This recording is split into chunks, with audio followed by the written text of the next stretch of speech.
가장 중요한 사항이죠. 저희 얘기한 부분, 근제보험이 무조건 가입이 돼 있어야 돼요.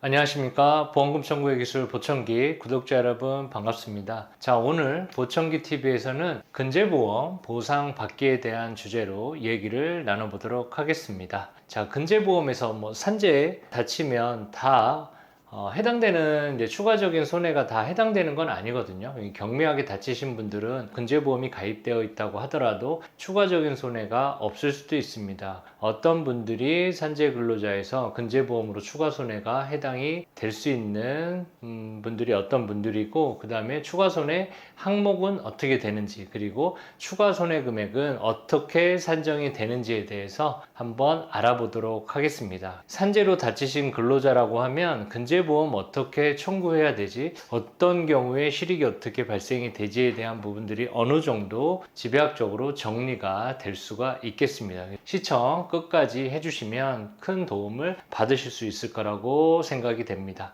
그러면 차근차근 알아보도록 하겠습니다. 첫 번째로 산재로 다쳤는데, 자, 이런 분들이 추가 손해가 가능할 수가 있습니다. 자, 업무상 질병 또는 사고로 다쳤는데 치료 요양 기간이 끝난 후에 후유증이 남은 경우에 산재 장애 등급 신청을 하죠. 그래서 그 장애 등급 판정을 받았는데 판정이 있다, 1에서부터 14급까지 결정을 받았다라고 하면 추가 손해가 가능할 수가 있습니다. 산재 장애는 원칙적으로 영구 장애가 원칙입니다. 이 영구 장애가 원칙이라고 하는 건 장애가 영구적인 장애로 판정이 됐을 때만 장애 판정이 되거든요. 그러면 한시 장애를 받으신 분들은 좀 억울할 수가 있습니다. 산재 장애가 영구 장애가 원칙이지만 저희가 오늘 알아보는 손해배상에서 근제보험은 영구 장애뿐만 아니라 한시 장애가 남은 경우에도 추가적인 손해배상 청구를 할 수 있다라는 부분 꼭 확인해 보시면 좋을 것 같습니다.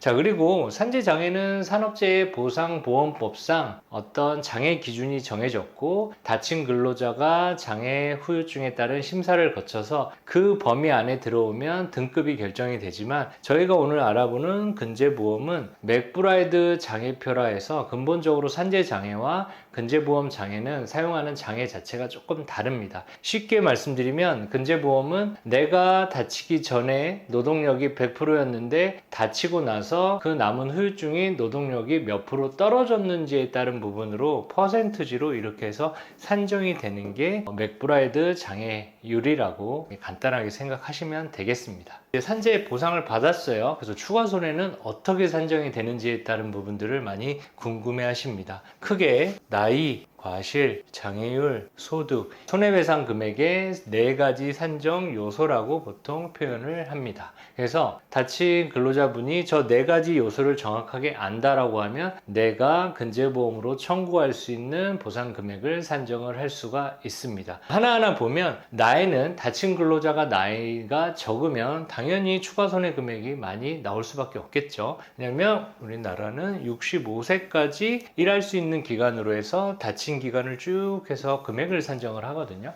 그래서 그 65세까지 나이가 젊으면 기간이 더 남아 있으니까 추가 손해 금액은 더 많이 발생이 될 수밖에 없습니다. 과실이 적은 경우에는 손해배상 금액이 더 많을 수밖에 없습니다. 그래서 되게 실제로 중요하죠. 사고 내용에 이제 입증이 필요한 부분입니다. 산재 신청 시 처음에 대부분 회사가 사고 발생 경위 적어서 산재 승인 받을 수 있게 제출을 합니다. 근데 회사가 사고 발생 경위를 적으면 아무래도 그냥 간단하게 적을 수밖에 없거든요. 근데 산재보험은 그냥 업무성 사고, 질병에 따른 부분만 판단이 되면 산재 승인을 받을 수가 있습니다. 그런데 저희가 오늘 알아보는 손해배상 근제보험은 사고 내용에 사업주 과실 책임이 있어야 되거든요. 그러려면 산재 신청 시 사업주한테 맡기지 말고 자세한 사고 발생 경위서, 그냥 예를 들어서 철근 나르다가 그냥 넘어져서 다쳤다고가 아니라 철근을 어떻게 어떤 과정에서 나르다가 다친 경우는 과실을 판단할 수 있는 입증 자료로 사용할 수가 있습니다.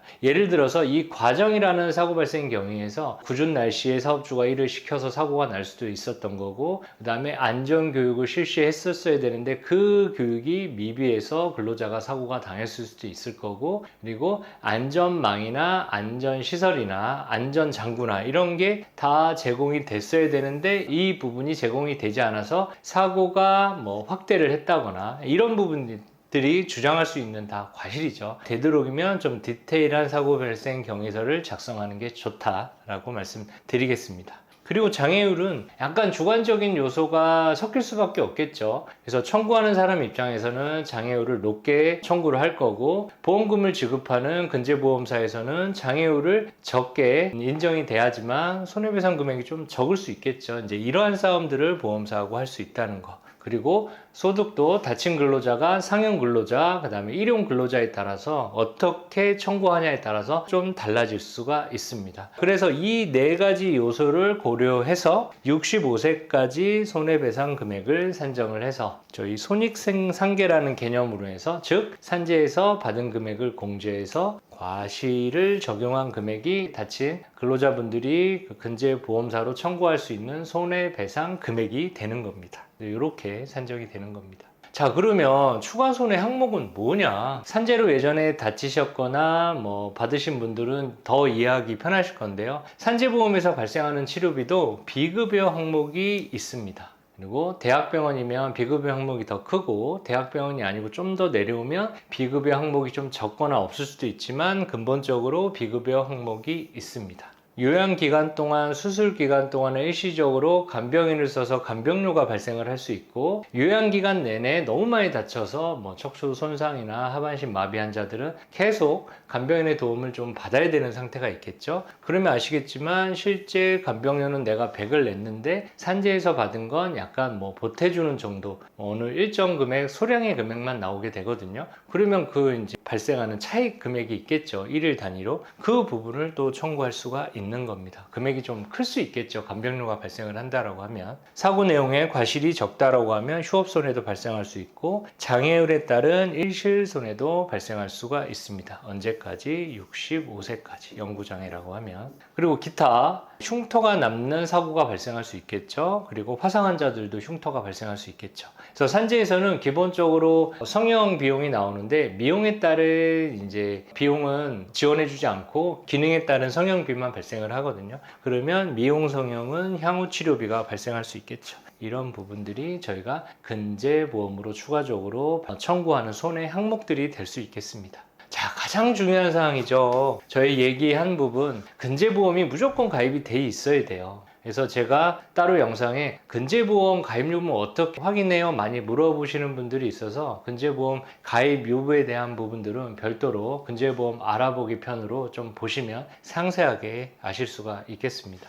첫 번째로 사고 시 바로 회사로 확인하는 경우입니다. 근제보험 가입 여부. 회사로 알아보는 거죠. 산재 사고가 터진 지 얼마 안 된 상태에서 회사로 산재보험 신청할 때, 아 근데 근제보험도 있다라고 하는데 근제보험이 가입이 돼 있습니까? 이런 식으로 물어보면 좋죠. 사고 내용이 너무 흐려지면, 처음에는 산재 사고가 터지면 사업주에서 어떤 서류적인 거나 어떤 보험 가입 여부나 이런 거를 도움을 많이 받을 수가 있는데, 시간이 좀 길어지면 회사가 도움을 안 주는 경우가 실무상 제가 많이 봤기 때문에 산재 사고 후 얼마 안 돼서 바로 좀 알아보시면 좋을 것 같고, 그리고 뭐 아무 얘기도 안 합니다. 그러면 회사로 내용 증명 통해 가지고 최종 근제보험 가입 유무에 대해서 알아보시면 될 것 같습니다. 근제보험이 없다면 손해배상 청구는 회사 합의 및 소송으로 변호사를 통해서 한번 검토를 받아보셔야 하겠습니다. 자, 오늘 근제보험 보상 받기에 대해서 좀 어떤 분이 이제 손해를 받을 수 있는지 부분하고, 어떤 항목에 따른 보상을 받는지, 근제보험은 어떻게 가입 유무를 알아보는지, 그 다음에 손해배상금은 어떻게 산정이 되는지에 대해서 알아봤습니다. 그래서 오늘 영상을 좀 처음부터 끝까지 보시면